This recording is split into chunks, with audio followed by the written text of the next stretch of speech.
Nations have always built monuments to their heroes, tributes that are defense against or conquest of other nations. But the monument here doesn't favor one nation over another.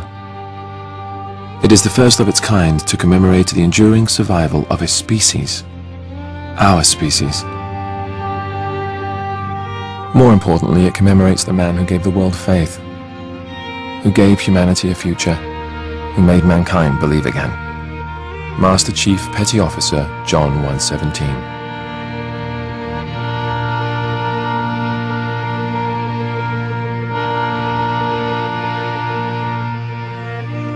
So it's no surprise that the piece itself is special.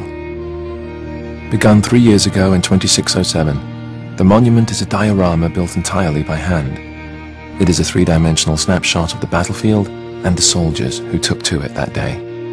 The scene has been reproduced with painstaking attention to detail and authenticity.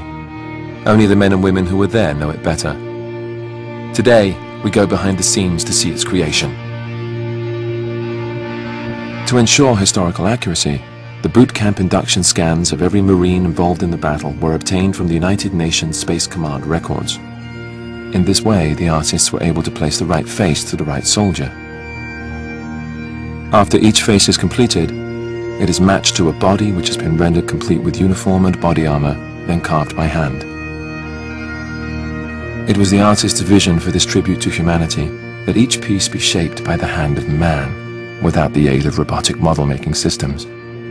Each handmade soldier is posed, painted, and placed on the battlefield, both the victorious and the fallen.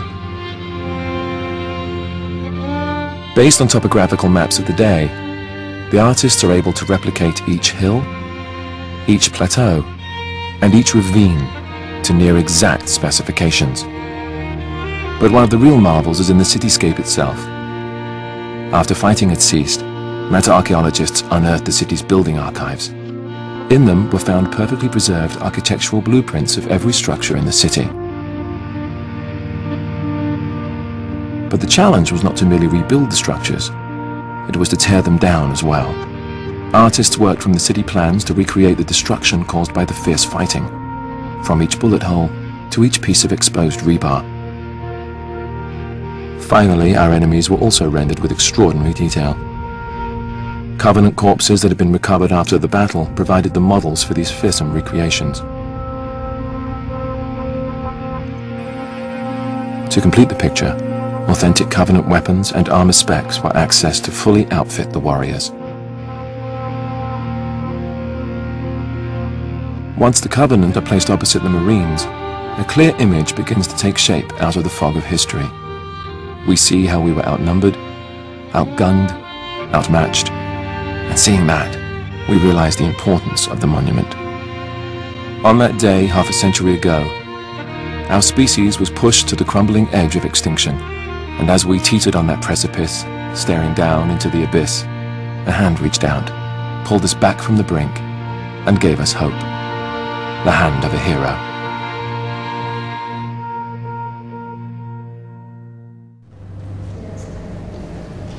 I was a sniper, used a standard high-powered sniper rifle.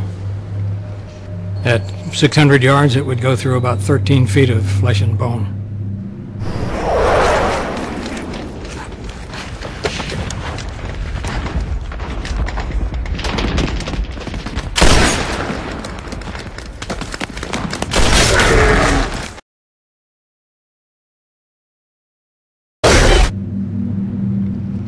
What about you?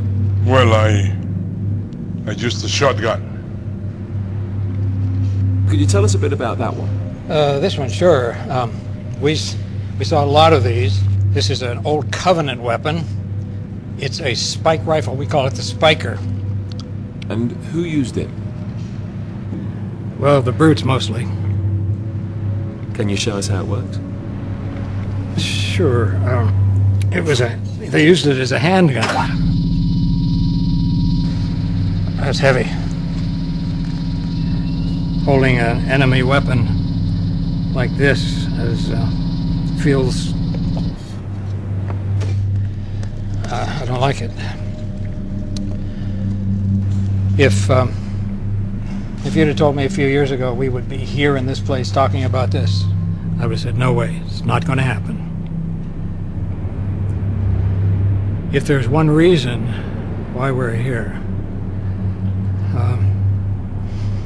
I would say it's, it's because of the chief.